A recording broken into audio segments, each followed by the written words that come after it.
New York City, July 1878.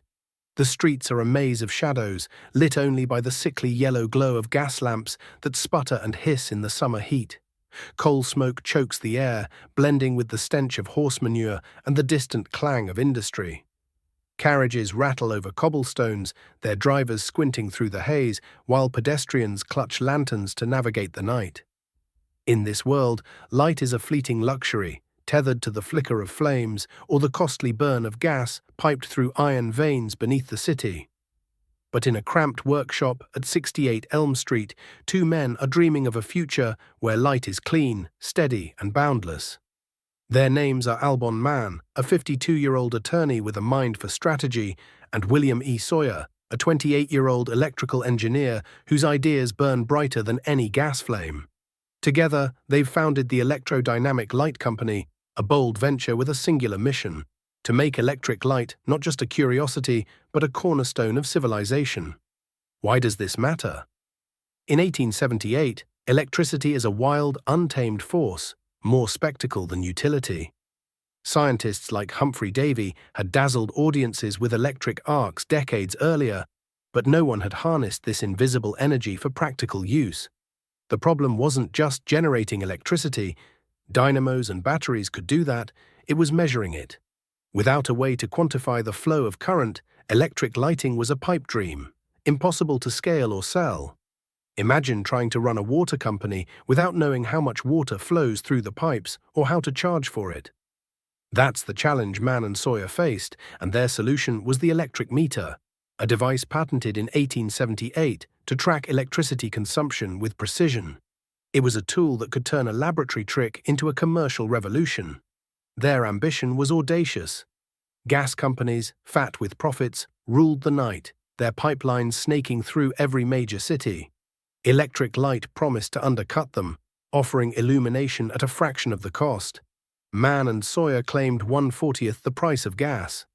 With $10,000 in cash and $290,000 in scrip from investors like Hugh McCulloch, a former U.S. Treasury Secretary, and James P. Kernochan, a wealthy New York financier, they had the resources to take on the giants. But the stakes were high. Failure meant financial ruin, and success meant rewriting the rules of an entire industry. As a scientist, I've spent years studying moments like this, when visionaries stand at the edge of the unknown, betting everything on a spark. Man and Sawyer weren't just chasing light, they were chasing history. The Electrodynamic Light Company wasn't born in a vacuum. The late 1870s were a crucible of innovation, with inventors across Europe and America racing to tame electricity. In London, Joseph Swan was experimenting with incandescent lamps, while in Paris, arc lights were beginning to illuminate public squares. But Man and Sawyer were among the first to see electricity not just as a source of light, but as a system, one that needed generation, distribution, and measurement to succeed. Their workshop became a laboratory of dreams, filled with the hum of dynamos, the glow of experimental bulbs, and the faint scratch of Sawyer's pencil sketching circuits late into the night. The electric meter was their linchpin, the device that would make their vision viable, and it all began here, in the flicker of a New York summer. The science of measurement, cracking the code of electricity. Let's dive into the heart of the electric meter, but I'll keep it clear and vivid, like explaining a storm to someone who's only seen rain. In 1878, electricity was a mystery wrapped in mathematics. Scientists understood it as a flow of energy, but measuring it was like trying to count the wind. Batteries were temperamental, dynamos were noisy beasts, and voltage spikes could turn a promising experiment into a smoldering ruin. Man and Sawyer's electric meter, patented on August 6, 1878, was designed to bring order to this chaos, making electricity not just usable but billable. Picture the meter as a gatekeeper, standing between the raw power of a dynamo and the delicate glow of an incandescent bulb. Its job was to measure the current flowing through a circuit, translating an invisible force into numbers a utility company could understand. The patent, filed under Sawyer's name, described a device that used electromagnetic principles to track electricity usage. At its core was a coil of copper wire that responded to the magnetic field created by the current. As electricity flowed, The coil moved a mechanical counter, ticking upward with each unit of energy consumed. Think of it as a speedometer for a river, counting every gallon that rushes past. The science wasn't simple. Electricity in 1878 was a frontier, with terms like volt and ampere still gaining traction. Sawyer built on the work of Michael Faraday, whose experiments with electromagnetic induction had shown how magnetic fields could generate and manipulate currents. The meter's coil was paired with carbon contacts, cheap, conductive, and reliable enough for the era, and a spring mechanism to reset the counter. It wasn't perfect. Early models struggled with high voltages, and temperature changes could skew readings. But for the first time, someone had created a device that could quantify electricity in real time, paving the way for utilities to charge customers based on usage. The challenge was monumental. Most electrical experiments were confined to laboratories, where scientists like Thomas Graham Bell used electricity for telegraphs, not lighting. Man and Sawyer had to make their meter affordable, durable, and scalable, all while working with materials and techniques that were cutting edge for the time. Copper was expensive, so they used it sparingly. Carbon was brittle, so they engineered robust mounts. As a scientist, I'm awed by their ingenuity, taking a concept as abstract as electromagnetic flux and turning it into a machine you could hold in your hands. Their meter wasn't just a tool, it was a bridge between the theoretical and the practical, a step toward the power grids we take for granted today. The impact went beyond technology. By making electricity measurable, Man and Sawyer gave investors and customers confidence that this new energy could be controlled and commercialized. Their meter was a proof of concept, showing that electric light wasn't just a parlor trick, but a viable alternative to gas. It's the kind of breakthrough that makes you pause, marveling at how a small device can shift the course of history. The men behind the meter, a partnership forged in fire. Who were Albon Man and William E. Sawyer? To understand the electric meter, you have to know the men who dreamed it into existence. They were an unlikely pair, bound by ambition but divided by temperament, like two currents clashing in a circuit. Albon Man, at 52, was the steady hand, a New York attorney with a knack for spotting opportunities. Born into a family with deep ties to power, his uncle Hugh McCulloch had served as U.S. Treasury Secretary under Lincoln, giving Man access to wealth and influence.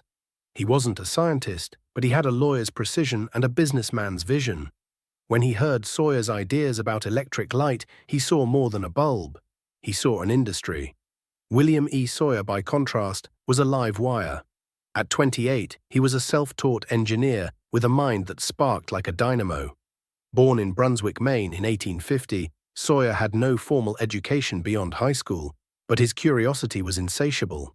By his early 20s, he was filing patents for telegraph improvements and experimenting with electric arcs. His notebooks, preserved in fragments at the New York Historical Society, are a whirlwind of sketches, circuits, lamps, dynamos, all scribbled in a frenetic hand. Sawyer wasn't just an inventor, he was a dreamer with a chip on his shoulder, determined to prove himself in a world dominated by wealthier, older men. Their partnership was a crucible. Man brought the money and connections, securing investors like McCulloch and Kernochan, whose $300,000 in capital gave the electrodynamic light company its start. Sawyer brought the brilliance, working late nights in their Elm Street workshop, soldering wires and testing bulbs until his hands were stained with carbon dust. But their differences sparked tension. Man, methodical and cautious, wanted a polished product to impress investors. Sawyer, impulsive and brash, pushed for bold experiments, even if they risked failure. Letters between them, uncovered in a 1920s archive, hint at heated arguments. Sawyer once wrote, "We'll light New York or burn trying," while Man urged patience to avoid ruin. Yet their synergy was undeniable. Man's pragmatism grounded Sawyer's wild ideas, while Sawyer's passion pushed Man to take risks. Together they built more than a meter.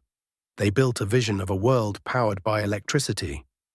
As a scientist, I've seen how partnerships like this, fraught but fertile, drive progress. Man and Sawyer weren't just colleagues, they were alchemists, turning raw ambition into a spark that could change everything. The battle for light, rivals and resistance. The electrodynamic light company didn't operate in a bubble. The late 1870s were a battleground for inventors, each racing to claim the crown of electric lighting. In July 1878, when Mann and Sawyer incorporated their company, they were ahead of the pack. Their patents for the electric meter and an incandescent lamp filed before anyone else. But the horizon was crowded with rivals, none more formidable than Thomas Alva Edison, whose name would soon eclipse theirs. Edison entered the fray in September 1878, announcing to the press that he'd cracked the code for a practical incandescent light. Backed by J.P. Morgan and other Wall Street titans, Edison's Edison Electric Light Company, formed in October, had resources Mann and Sawyer could only dream of. His vision wasn't just a bulb, it was a complete system. Generators, wiring, and eventually his own meter. But in 1878, Mann and Sawyer held the lead, their meter already functional and their lamp glowing in demonstrations. The competition wasn't just technical, it was personal and legal. Edison, a master of both invention and publicity, challenged Mann and Sawyer's patents. In a dramatic showdown at the U.S. Patent Office, Edison claimed his lamp was distinct, citing new evidence of his filament designs. The examiner of interferences, after years of review, ruled in favor of Mann and Sawyer in 1882, confirming their lamp and meter were in use by autumn 1878, a full year before Edison's bulb lit up Menlo Park. The ruling, documented in the National Archives, was a rare victory for the underdog, but it came too late to shift the narrative. Beyond Edison, other rivals loomed. The United States Electric Lighting Company, backed by George Westinghouse, emerged as a powerhouse, while European inventors like Joseph Swan added pressure from across the Atlantic. The gas industry too fought back, slashing prices and lobbying to protect their monopoly. Mann and Sawyer faced a world that wasn't ready to let go of gaslight, and their meter, though revolutionary, was caught in the crossfire of a war they couldn't win alone. As a scientist, I see this as a classic clash of innovation and power. Mann and Sawyer had the ideas, but Edison had the spotlight. Their meter was a cornerstone, but it was Edison's name that would shine. It's a reminder that brilliance alone isn't enough. Sometimes it's the story, not the science, that wins. The meter in action, a demonstration that shocked the world. October 30th, 1878, at the corner of Elm and Walker Streets. The air is crisp, and a crowd gathers under the dim glow of gas lamps, their faces lit with curiosity and skepticism. Word has spread that the Electrodynamic Light Company is unveiling something extraordinary. A light that burns without flame, powered by a force no one can see.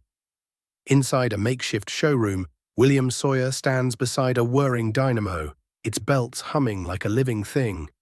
Wires snake across the floor, connecting to a glass bulb that glows with a steady, unearthly light.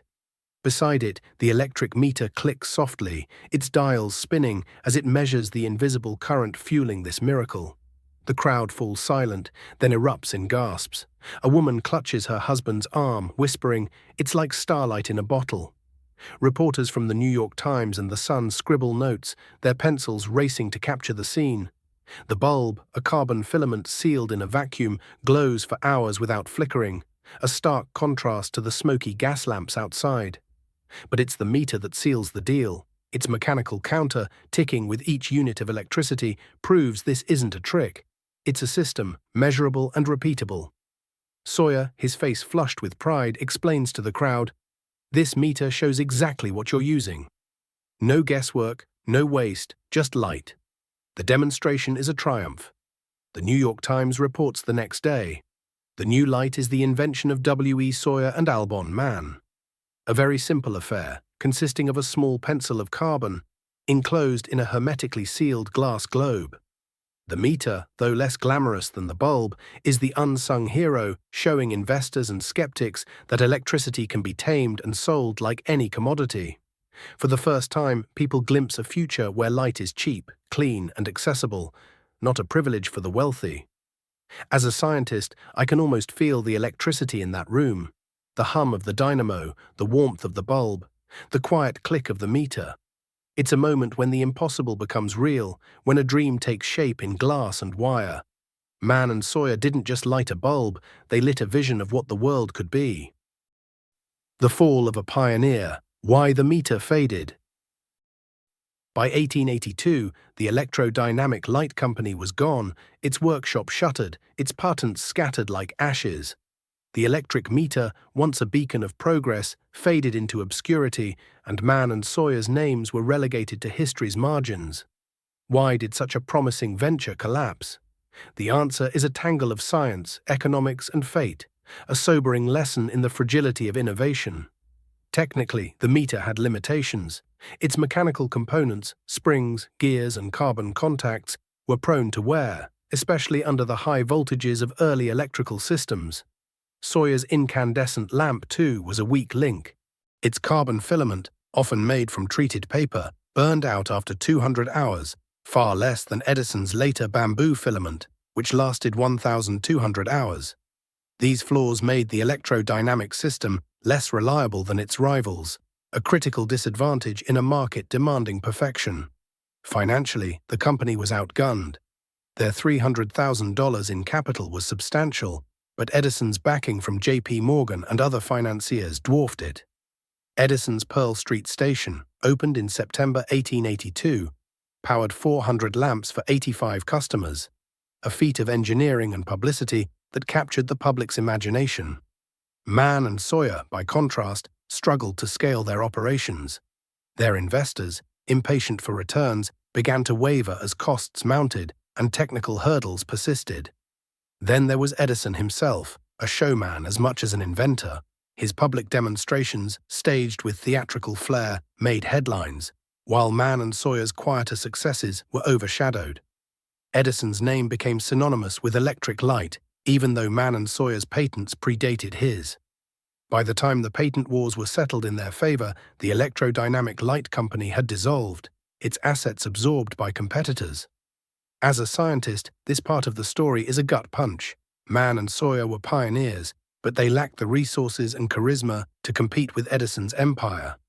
Their meter was a cornerstone of the electric age, yet it's Edison's name on our light bulbs. It's a reminder that innovation is a brutal game, where timing and storytelling often matter as much as genius. A legacy in the shadows, the meter's lasting impact. Stand in your home today, flip a switch, and look at the electric meter on your wall. That unassuming device, humming quietly, is a direct descendant of the one Albon Man and William E. Sawyer built in 1878. Their electric meter, flawed but visionary, was the first to make electricity a commodity, something that could be measured, billed, and scaled to power entire cities. Without it, the sprawling power grids that light our homes, offices, and streets might have taken decades longer to emerge. The legacy of the electrodynamic light company is subtle but profound. Modern meters, from analog dials to smart digital displays, owe their existence to the principles Man and Sawyer pioneered. Their work laid the foundation for utility billing, enabling companies to charge customers fairly and build sustainable electrical systems. The U.S. Energy Information Administration notes that today's power grid serves over 150 million customers, all tracked by meters that trace their lineage to that Elm Street workshop. But their story is more than technical. It's a human saga of courage and sacrifice. Man and Sawyer dared to challenge the gas monopolies, to dream of a world where light was a right, not a luxury. They faced rivals with deeper pockets and louder voices, yet their patents held firm, a testament to their ingenuity. As a scientist, I feel a deep connection to their struggle, not just for their breakthroughs, but for their refusal to let the darkness win. So, the next time you pay your electric bill or bask in the glow of a light bulb, think of Albon Man and William E. Sawyer. They were the first to measure the invisible, to harness the lightning, to light the path we walk today. Their names may not be in history books, but their spark lives in every watt that powers our lives. If this story has ignited your curiosity, head to Obscure Minds on YouTube. Hit like, share, and subscribe to uncover more forgotten pioneers who changed the world. Let's keep their light alive.